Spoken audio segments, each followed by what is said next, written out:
반갑습니다. 9월 8일 주일 큐티 스케치 시간입니다. 오늘 본문은 느헤미야 5장 1절부터 13절까지의 말씀입니다. 오늘 본문은 이렇게 시작합니다. 그때 백성들이 그들의 아내와 함께 크게 부르짖어 그들의 형제인 유다 사람들을 원망하는데, 오늘 본문은 어렵게 성전 재건을 계속해서 진행해 왔죠. 느헤미야가 그들을 설득하고 기도하고 담대함으로 그들이 완전히 포기하고 싶을 그때, 또 외부의 적들이 있을 때 이걸 극복하고 한 손에는 일할 수 있는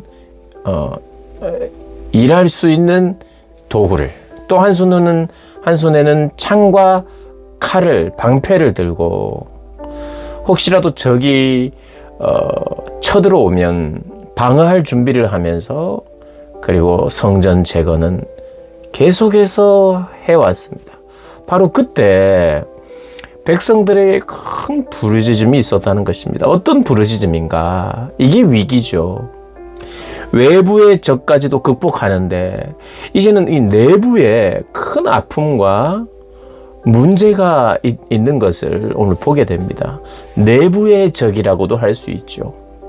내부에 어떤 적들이 있었냐 하면, 그들이 형제인 유다 사람들을 원망했는데, 2절, 어떤 사람은 말하기를 우리와 우리 자녀가 많으니 양식을 얻어먹고 살아야 하겠다 하고, 어떤 사람은 말하기를 우리가 밭과 포도원과 집이라도 저당 잡히고 이 흉년에 곡식을 얻자 하고, 어떤 사람은 말하기를 우리는 밭과 포도원으로 돈을 빚내서 왕에게 세금을 바쳤도다. 세금의 문제, 흉년의 문제, 저당을 잡히고 돈을 빌리고 양식을 살 수밖에 없는 상황, 이런 큰 어려움의 상황에 어떤 일이 있었는가? 5절에 우리 육체도 우리 형제의 육체와 같고 우리 자녀도 그들의 자녀와 같거늘 이제 우리 자녀를 종으로 파는도다. 우리 딸 중에 벌써 종된 자가 있고 우리의 밭과 포도원이 이미 남의 것이 되었으나 우리에게는 아무런 힘이 없도다 하더라. 지금 성전 재건을 하고 있는 사람들에게, 희망을 가지고 이 일을 하는 사람들에게 닥친 현재의 문제는 이런 아픔이라는 것입니다. 궁핍. 그런데 그 중에 가진 자들의 횡포가 있는 것입니다. 어떤 횡포인가 하니 6절에 내가 백성의 부르짖음과 이런 말을 듣고 크게 노하였으니, 누가 노했냐 하면 느헤미야가 노했다는 거예요. 그들의 부르짖음을 듣고 크게 노했으니 깊이 생각하고 귀족들과 민장들을 꾸짖어 그들에게 이르기를 너희가 각기 형제에게 높은 이자를 취하는도다 하고, 높은 이자를 취하면서 동족의 등골을 빼먹는 그런 일들을 한 것입니다. 가진 자들이요.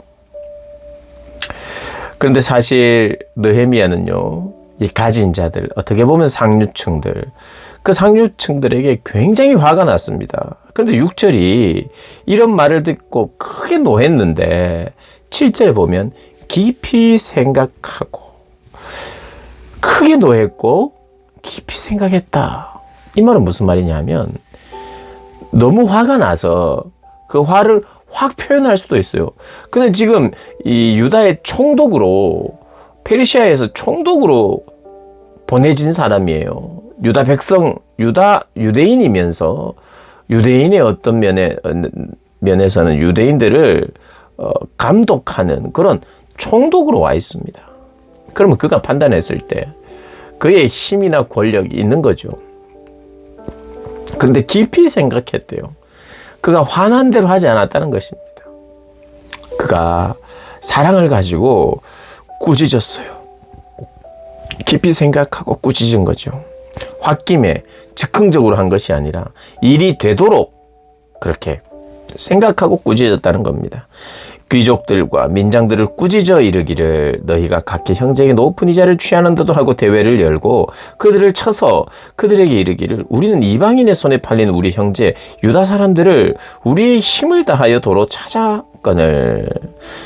아마도 페르시아에서 이 유대 땅에는 이런 종들을 어떻게 이방인의 손에 팔린 사람들을 다시 도로 찾아오거나 구해오거나 하는 내용은 없습니다.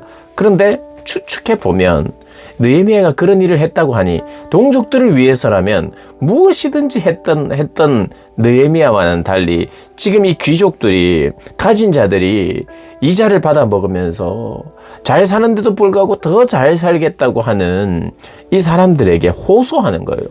우리는 정말 한 명이라도 이방인들에게도 구해내기 위해서 우리가 애를 썼는데 너희는 어찌 형제를 사고 파느냐? 형제의 등골을 빼먹느냐? 더구나 우리의 손에 팔리게 하느냐? 하매 그들이 잠잠하여 말이 없기로, 잠잠하여 부끄러워한 거죠. 9절에 또 내가 이르기를 너희의 소행이 좋지 못하도다. 우리의 대적 이방 사람의 비방을 생각하고 우리 하나님을 경외하는 가운데 행할 것이 아니냐. 나와 내 형제와 종자들도 역시 돈과 양식을 백성에게 꾸어 주거니와 우리가 그 이자를 받기를 그치자. 우리 동족에게는 우리가 이자 받는 것을 지금 그치자. 이자 받는 것이요, 잘못되거나 나쁘다는 뜻이 아니에요. 적당한 이자.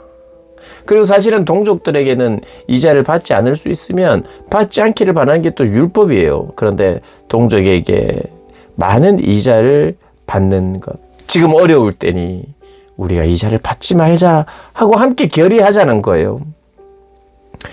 지금 느헤미야는요, 자기도 페르시아의 술 맡은 간원장으로 누릴 수 있는 많은 것을 누리지 않고 오히려 그것으로 이방인들에게 팔려간 사람들을 사오도록 노력했고, 너희들을 위해서 지금 이 성벽 재건을 위해서 내가 애쓰듯이 지금은 너희가 이자 받을 때가 아니지 않는가? 나도 그렇게 하니 우리가 함께 하자. 그렇게 이야기를 하는 것입니다.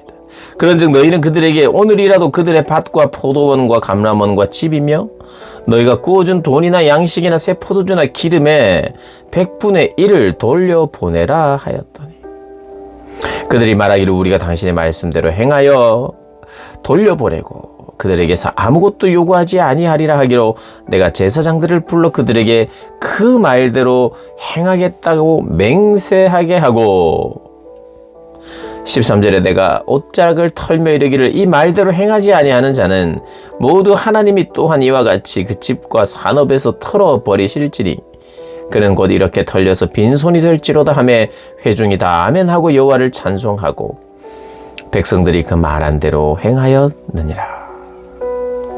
오늘 본문에서 이 이야기 진행을 보면요, 느헤미야가 지난번에도 말씀드렸고 아마 느헤미야 첫 번째, 두 번째 시간에 그런 이야기를 했습니다. 느헤미야의 순종은요, 낮은 곳으로의 순종이에요. 그 순종의 대부분이 낮은 곳으로 가는 거죠. 희생의 자리, 헌신의 자리로 잘 준비해서 우리의 신앙이 더 굳건해져서 낮은 자리로 가는 것, 그게 바로 사명이죠. 그래서 낮은 곳으로 내가 갔던 것처럼 그 낮은 자리로 간다는 것은 포기와 헌신과 순종을 말하는 거죠.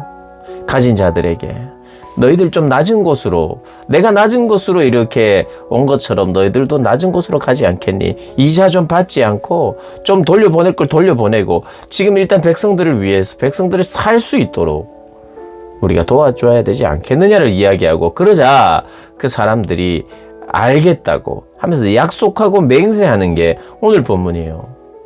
느헤미야는 자기가 살아온 삶의 방식, 말씀을 대로 행하며 약자를 돌보며 공동체를 세우는 것이 그의 삶의 방식이었어요.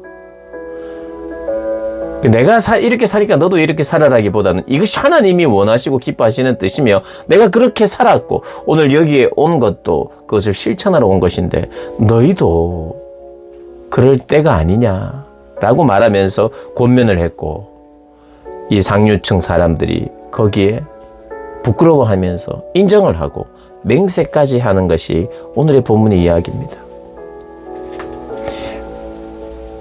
깊이 생각하고 그들을 꾸짖었으나 그들을 권면하여